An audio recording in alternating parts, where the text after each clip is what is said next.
Eu gosto muito de falar do estoicismo, é uma filosofia muito legal que ajuda a gente a lidar com situações difíceis. E tem um dos dizeres deles que é assim, ó, assume responsabilidade por todas as suas ações, que é o que a gente chama hoje de autorresponsabilidade. Uma palavrinha que a gente criou que, na verdade, os estoicos já lidavam com isso lá atrás, né?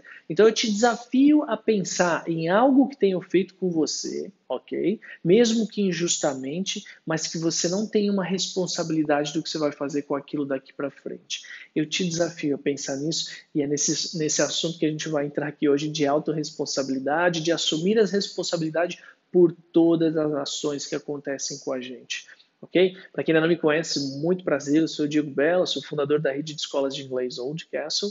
Eu gosto de trazer essas reflexões, essas sementinhas, eu gosto de plantar essa sementinha para que as pessoas reflitam para ter uma vida melhor, se livrar daqueles desbloqueios, né? Então, por mais que a gente seja vítima, tá? Em algum momento da nossa vida, e eu nem vou entrar no mérito aí das lições que a vida nos dá, né? De acordo com o nosso karma, né? Mas nós somos sempre os responsáveis do que nós vamos fazer com aquilo daqui para frente, por mais traumático que seja, né?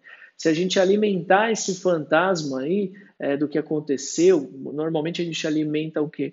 Falando sobre, contando para outras pessoas, lembrando daquilo, pegando coisas que vão lembrar daquela situação o tempo todo. Então a gente abraça aquilo e parece que não quer largar. Então isso vai dificultar muito esse processo, mas na maioria das vezes a gente faz isso de modo inconsciente e não consciente. É como se a gente quisesse colocar um papel onde as pessoas vão sentir dó da gente, não no sentido de apontar como um coitado, mas às vezes de consolar, de estar do lado, de ouvir, né? O ser humano às vezes tem essa necessidade e é importante a gente sempre lembrar. Mas como que a gente vai lidar com essa questão da autorresponsabilidade? Eu sempre digo que nós normalmente temos duas escolhas. Ou a gente vai se vitimizar perante algo que tem acontecido com a gente que não é culpa nossa, ou nós vamos nos responsabilizar. Ele é simples, mas não é fácil, ok? Se vitimizar é escolher viver aquela dor, né? Tá sempre buscando um culpado para ela. Então, muitas vezes as pessoas passam uma vida inteira contando a mesma história trágica para que as pessoas sintam pena dela, como eu disse. Mas também tem as pessoas que buscam se responsabilizar, né? E se responsabilizar é aceitar o que aconteceu e bolar um plano daqui para frente. E quando eu falo aceitar o que aconteceu, não é simplesmente cruzar os braços e eu não vou fazer nada, tá? É aceitar que aquilo aconteceu, que não tem como voltar atrás, não tem como mudar, já foi feito, está no passado.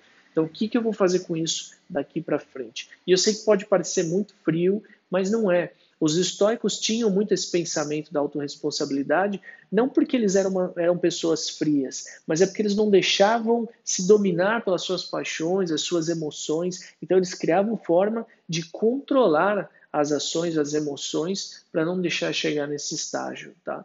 Então, mesmo sabendo que não é o culpado, mas é o único responsável no que vai fazer no futuro da sua vida, né? E uma vez eu estava conversando com uma senhora e ela estava contando que o marido terminou com ela para ficar com a amante e ela nunca tinha trabalhado, então estava numa situação muito complicada e ela procurava emprego, mas estava difícil e ela não se adaptava porque nunca tinha trabalhado, foi ficando sem dinheiro e ela contava aquela situação e eu comecei a ficar com pena daquela senhora, né?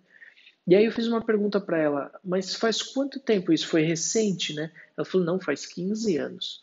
E na hora eu levei um choque, porque eu percebi que, na verdade, ela estava vivendo naquele ciclo de novo e de novo. Ela estava presa naquela história que aconteceu. Então, muito provavelmente que ela contava a mesma história para todo mundo o tempo inteiro. Então, ela não conseguia cortar o cordão umbilical dela com o problema. Ela se associava no problema o tempo inteiro e ela vivia naquilo, não conseguia sair. Então parece até que é algo recente, a pessoa está com dificuldade de se adaptar. Agora, depois de 15 anos, é porque você ainda está culpando o outro, né? Então, normalmente, quando a gente culpa o outro, a gente busca um culpado, a gente também se ausenta do poder de mudança. Porque se a culpa não é minha, eu não posso fazer nada. É como se eu visse um papel no chão e eu não vou pegar porque não fui eu que joguei. Então, mas eu sempre vou culpar, está sempre sujo. mas eu não faço nada com isso, entende? Porque a culpa não é minha. Então você vive nessa roda o tempo inteiro, né? Então, quando nós somos a vítima, nós não buscamos aprender, nos melhorar, ressignificar, a gente continua preso nessa mesma história, como se a gente não quisesse largar o osso. Sabe aquela avó, todo mundo tem uma avó, tem alguém próximo que às vezes tem uma dorzinha aqui, uma dorzinha ali, ela sempre acaba reclamando, e aí sempre tem um filho, um neto do lado que fica ali paparicando, ô vó, hoje eu vou cozinhar para você, ó, vou te trazer uma coisa e tal, ô vó, tá com dor, deixa eu fazer uma massagem. E aí ela vai no médico e o doutor fala assim, a senhora não tem nada. E ela volta para casa e ela fala, puxa, ele disse que eu não tenho nada, mas eu ainda tenho essa dor, eu não sei o que é, acho que eu vou procurar um novo médico. E aí continua vivendo, porque ela não quer largar o osso. Todo mundo gosta disso, tem, parece que essa necessidade, essa carência de ter alguém do lado, ainda mais depois de uma certa idade, né? Então, tudo isso acontece com mais frequência do que a gente imagina. Como aqueles adultos, por exemplo, que crescem culpando, né, o que os pais fizeram com eles na infância, e aí eles sofrem uma vida inteira, ou eles justificam os seus insucessos, né, todas as suas reações por coisas que os pais fizeram na infância. Isso eu já ouvi bastante de muitas pessoas, inclusive próximas a mim. Mas a gente tem que lembrar que é o seguinte, eles dizem que mais ou menos 20% de quem nós somos, na nossa personalidade, né, que ela é formada até os 7 anos e impacta bastante. Então, 20% disso vem da nossa genética, vem dos nossos pais. 30% vem, mais ou menos, né, uma média, vem do ambiente que a gente foi criado, as pessoas que conviveram com a gente, os lugares que a gente frequentou, os dizeres, a cultura, né, tudo isso influencia muito a nossa personalidade, só que 50% somos nós, vem da gente. Ou seja, nós temos muito mais poder de responsabilidade com esses 50% do que o restante. Só que as pessoas, elas escolhem ir para o lado vítima, elas escolhem se vitimizar, e aí é complicado. E é o que eu falo, nós temos sempre duas formas de lidar com as coisas, se vitimizando ou se responsabilizando, né? E a partir do momento que você entende que a responsabilidade é sua, e não importa o que tenha acontecido, e eu não estou aqui minimizando a dor de ninguém, mas eu estou dizendo que o poder de responsabilidade daqui para frente é seu, os resultados são seus, independente do que tenha acontecido. Às vezes muitas pessoas ainda me criticam, só que a responsabilidade é só sua e ninguém vai fazer diferente. Então, quando você aprender essa lição, vai perceber que tudo muda, né? Você vai ver tudo mudar. E talvez não esquecer o que aconteceu, mas direcionar para que isso não te controle mais. E eu conheci uma pessoa uma vez que disse que ouvia sempre do pai, dizendo que ela não ia ser nada, não ia ser ninguém.